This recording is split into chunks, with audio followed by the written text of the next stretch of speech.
There's a particular kind of silence that sinks into your bones like ice water trickling through cracked skin, a silence that isn't empty but filled with the echo of breathing you can't hear, footsteps you can't see, and the cold, predatory watchfulness of something waiting just beyond your sight. And for me, that silence came first, after the disappearances started piling up like corpses in a forgotten alley, after the city's skin began to peel back to reveal the raw, bloody wound beneath, and after the night I realized the monster wasn't some ghost or myth, but a man. A man with a knife so sharp it whispered through flesh like a lover's sigh and whose eyes held the frozen, merciless hunger of a predator who doesn't just want to kill, but to carve his name deep into the very marrow of his victim's bones. I remember the night it started, the first time I saw him. Not because I caught a clear glimpse, but because of the way the air changed, heavy with something metallic and wrong, like the city itself was holding its breath, waiting for something unspeakable to happen. I was working late, a bartender closing down a joint on the wrong side of town, and the streets were slick with rain and neon reflections, a wet mirror cracked by the distant wail of sirens and the shuffle of feet running for no clear reason, when I saw her. Well, her jacket and the blood smeared along the alley wall beneath the flickering street lamp, and then the shadows twisted and moved, and for a terrible moment, I caught a glimpse of a man slipping back into darkness, a long, thin shape with a knife catching the moonlight like a sliver of ice. The cops called it an accident, said the girl fell or maybe got mugged, but I knew better, because the wound was too clean, too precise, like a surgeon's cut, made with cold, deliberate intent. The next morning, the city was buzzing, the usual whispers turning into rumors, rumors turning into fear, but the papers never printed his name, never showed the face behind the blade. He was a ghost stalking the city's veins, slicing quietly, leaving no trace but the blood and the terror spreading like wildfire through the neighborhoods. And I was stupid enough to start looking. Too curious, too stubborn, and maybe just reckless enough to want to understand what kind of person could take a knife and turn it into a whisper of death, into a dark lullaby sung to the innocent as they fell silent. I started to see patterns, streets, times, the way the victims were left, bodies posed like grotesque art, each one a message I couldn't quite decode. The knife wasn't just a weapon. It was his signature, a cruel poet's pen writing in skin and bone, and with every cut, the city bled a little more of its soul. That night, I made a promise to myself. I would find him. I would watch him. I would catch the man behind the whispering knife before the silence swallowed us all. It wasn't long before I found myself walking the city streets at all hours, chasing ghosts and shadows, clutching a flask of cheap whiskey and the bitter hope that if I stared hard enough into the cracks between streetlights and the faces of the desperate and forgotten, I could catch a glimpse of the man who had turned the knife into a voice. A voice that whispered promises of death like a lover's breath against trembling skin, and every time I thought I was close, the trail would twist and unravel like a knot pulled loose by trembling fingers, leaving me with nothing but the metallic tang of fear in my mouth and the echo of screams I'd never forget. There was something almost surgical about his killings, a cold precision that made my skin crawl whenever I stepped close to the latest crime scene, where the bodies lay in unnatural postures, some with eyes wide open in terror, others with mouths sewn shut with jagged wire, their throats slashed in cruel, deliberate arcs, their blood pooled in crimson puddles that spread like spilled ink on cracked concrete. And everywhere, just barely visible beneath the harsh glare of forensic lights, the faintest trace of a pattern, a small symbol carved into the flesh, like a signature, a mark that chilled me deeper than any scream or stain. I started talking to the families, the few who would answer their phones, their voices thin and broken, filled with the kind of grief that sinks into your bones and doesn't let go. A mother who whispered about the last words her daughter spoke, a boyfriend who clung to a jacket soaked in blood like it was a lifeline, a friend who described a scream caught in a throat and a shadow slipping through a cracked window, and each story was a thread that tangled around my mind, weaving a tapestry of horror I couldn't escape, no matter how far I tried to run. The city itself seemed to conspire against me, the streets twisting into labyrinths that swallowed whole neighborhoods, the police brushing me off like a nuisance, their eyes glazed with exhaustion or indifference, as if the killer was just another ghost in the endless nightmare of the city's decay. And the nights grew longer, colder, filled with a silence so complete it pressed against my eardrums, broken only by the distant drip of blood, the shuffle of feet fleeing into darkness, and the faintest, cruelest sound of all, the knife whispering. One night, I followed a lead that took me deep into the abandoned industrial district, where the factories had rusted into skeletal ruins and the smell of grease and rot clung to the air like a curse, and there, in a shadowed doorway, I caught him, not the full man, but a glimpse, a flicker of movement like a serpent coiling through the darkness, a glint of steel catching moonlight, a silhouette carved from shadow and menace that vanished before I could raise a shout. And in that moment, I realized the truth I'd been running from. This man wasn't just a killer. He was a wraith, a ghost in the flesh, feeding on fear, thriving in silence, and the knife was his voice, singing a lullaby of death I could never unhear.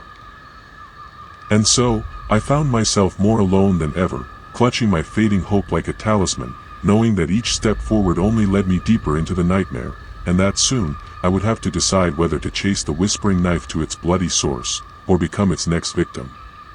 I started sleeping less, my nights fractured by dreams soaked in crimson and whispers that seemed to echo from the walls themselves, and each time I closed my eyes, the sound of that knife slicing through flesh. Soft, precise, like a surgeon's whisper, gnawed at the edges of my sanity, threading itself into every corner of my mind until I could no longer tell if the screams were real or just shadows born from my exhaustion and fear. I woke drenched in sweat, the cold knife's kiss pressed against my throat in the dark, and the unbearable weight of knowing the man was still out there, waiting to carve his story into the soft underbelly of the city, and maybe into me.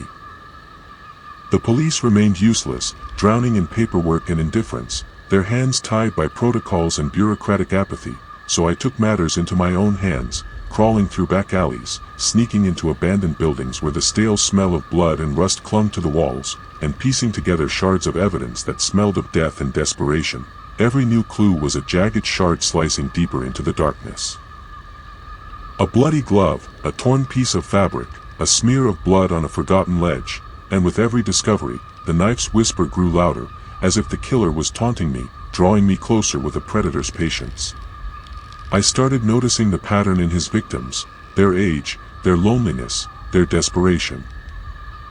A mosaic of broken lives left discarded like scraps, each chosen with a twisted kind of care, and the deeper I dug, the more I saw how the knife was not just a weapon, but a sick symbol of control, of ownership over those fragile, fleeting moments before death, moments he stretched out like a painter brushing blood across a canvas, slow and deliberate and full of cruel intention. One night, in the icy fog that curled like smoke through the city streets, I found myself outside a rundown tenement where the latest victim had lived, the narrow stairwell reeking of damp and decay, and as I crept up, heart hammering like a war drum in my chest, I caught sight of the faintest glimmer, something sharp and shining in the shadows, like the glint of a knife waiting to strike. And I realized then that the line between hunter and hunted was thinner than I'd ever imagined, and with every step, I was slipping deeper into his shadow, closer to the edge where the whispering knife would finally speak my name. The nights became a living nightmare, each second stretched taut with the cold pulse of fear as I found myself slipping into a darkness I couldn't escape, the city's shadows thickening like coagulated blood, and every time I thought I was safe, that whisper slithered back into my mind. The sound of the blade cutting through skin, the sickening wetness of flesh torn open, the soft, desperate gasps of those caught in the final moments before death, as if the knife itself was alive, hungry for more, whispering its secrets directly into my soul and pulling me closer to the abyss I had sworn to expose. And the worst part was the awful clarity I couldn't shake, that soon, I wouldn't be chasing the killer anymore, but running from him, or worse, standing frozen beneath his blade.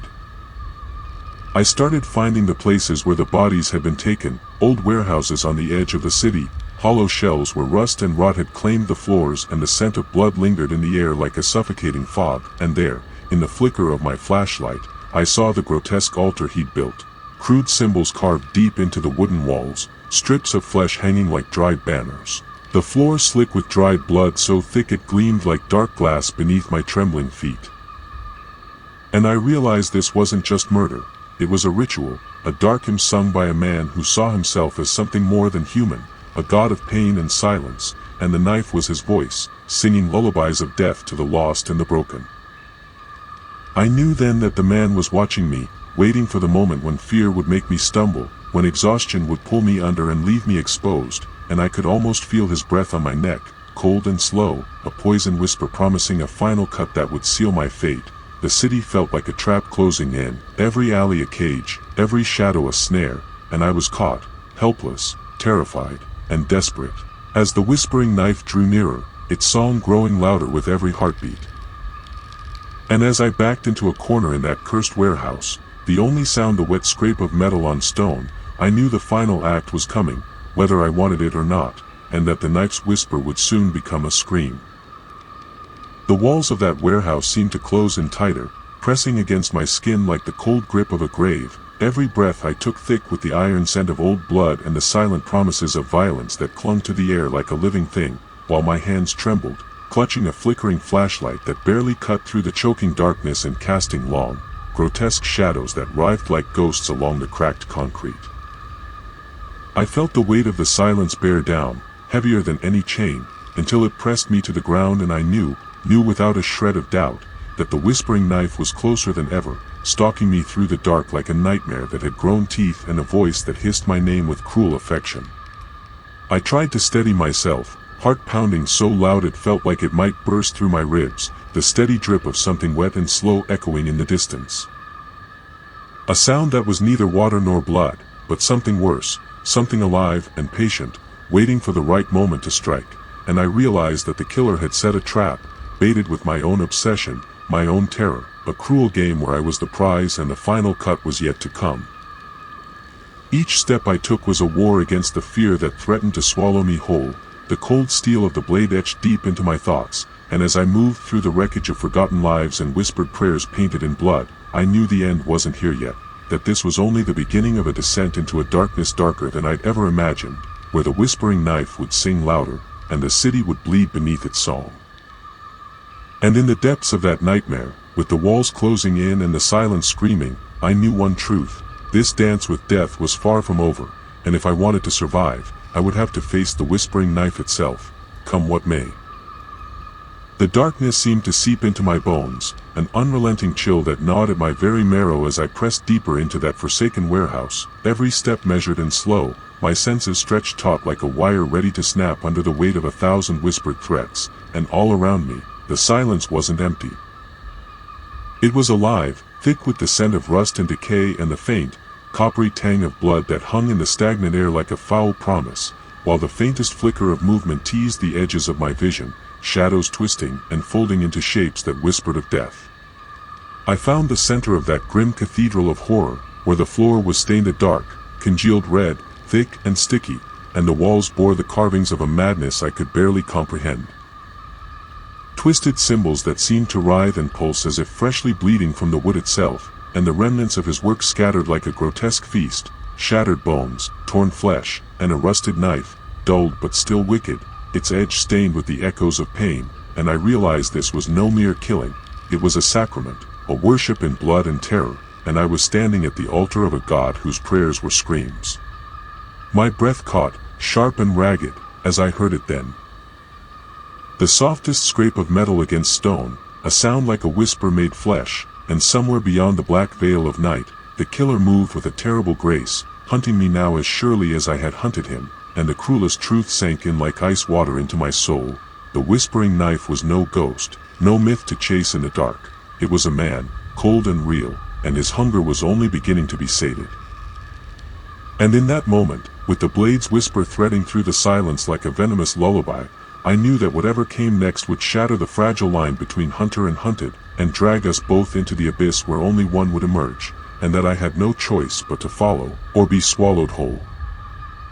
The moment the knife sang its cruel song, time shattered into shards of unbearable agony, and I found myself trapped in a nightmare woven from flesh and blood, every scream a jagged note cutting through the suffocating silence like shards of glass tearing into my lungs. The air was thick with the metallic stench of spilled life, and the killer's breath, cold, ragged, and reeking of death,